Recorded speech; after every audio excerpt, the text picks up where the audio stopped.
오버더탑 코멘트 10월 5일 강추와 비추하는 업종들. 헤지펀드와 함께 제가 별로 좋아하지 않는 업종 중에 하나인 사모펀드 회사들이 상당히 힘든 시기를 겪고 있습니다.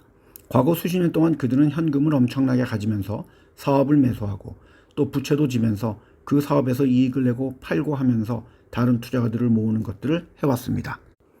그들은 드라이클리닝 사업체, 애완동물 관리 회사, 사립병원과 학교 운영까지 여러 분야로 투자를 해왔으나 지금은 침체기에 빠져 있습니다. 최근엔 고려아연과 영풍의 경영권 분쟁에도 관여를 하고 있습니다. 지난 2년 동안 높아진 이자율, 인플레이션, 경제의 불확실성이 겹치면서 투자가들이 투자를 꺼리는 것도 있었으며 부채도 더욱더 많이 늘었기 때문이며 그들이 투자했던 회사를 그들이 원하는 가격이 아닌 더 낮은 가격에 팔아야 하기 때문입니다. 그러면서 기존에 투자했던 투자가들의 불만은 커지는 것입니다. 즉 투자의 실적이 좋지 않기 때문입니다. 그리고 또 제가 별로 추천하지 않는 한국의 제약 바이오주들은 올해 상반기에 경영이 더욱 악화된 것으로 나타났습니다. 금감원에 공시된 국내 상장 제약 바이오 회사 100곳의 올해 상반기 실적 자료를 분석한 결과 조사 대상 기업들의 상반기 총 매출액은 전년 동기 대비 11.5% 성장한 것으로 집계되었지만 전체 영업이익은 2.5% 증가하는 데 그쳤습니다. 작년에 이어 올해도 영업이익 흑자를 유지했으나 전년 대비 영업이익률이 감소한 제약사는 49개사로 집계되었습니다. 또한 영업이익이 아예 적자로 전환되거나 지난해와 올해에도 적자를 지속하는 제약사도 28군데였습니다. 케어젠, 셀트리온 제약, 동아제약, 휴원스, 유한양행, 셀트리온, 하나제약, 안국약품, 환인제약 등이 작년보다 영업이익률이 감소했습니다. 영업이익률이라는 것은 회사 전체 매출에서 영업이익이 차지하는 비중이 얼마인가를 알아보는 것입니다. 이번 상반기 국내 제약 바이오 기업들의 평균 영업이익률은 8.2%로 전년 동기 8.9% 대비 0.7%가 내려왔습니다.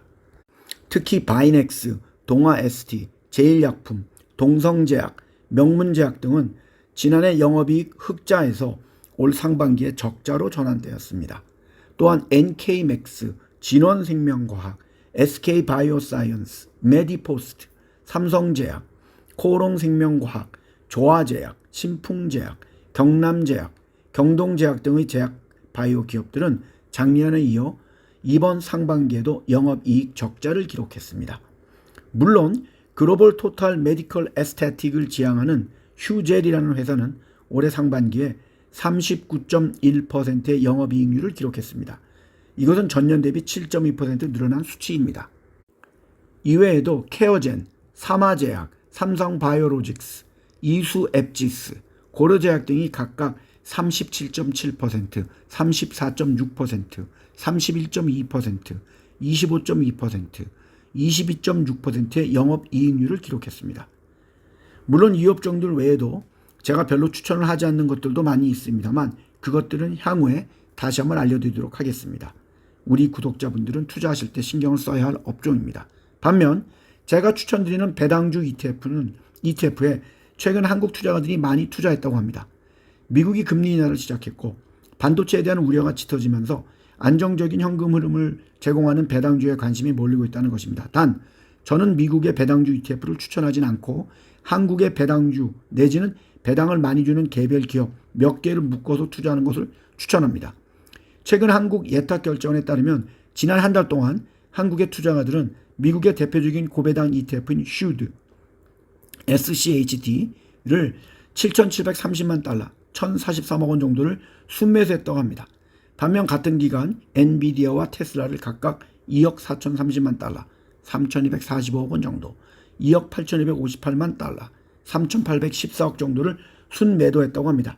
이 슈드 ETF는 분기별로 배당금을 지불하며 최근 1년 기준 수익률은 약 3.5% 수준입니다. 신문에서는 이 ETF가 액면 분할을 하기에 향후의 가격도 우리에 투자해야 한다고 꼬시고 있고 국내 증권사들도 합세하는 모습입니다. 빠지면 어떡하죠? 언론이 책임져 줄까요? 그런데 제가 누누이 말씀을 드리지만 달러로 바꿔서 투자하는 이러한 상품에는 개인들은 투자를 추천하지 않습니다. 그리고 연 3.5% 배당률은 너무 낮습니다. 참고로 삼성증권의 작년 배당 수익률은 5.42%였습니다. 대신증권 1 우선주는 작년의 배당 수익률이 9.2%였습니다.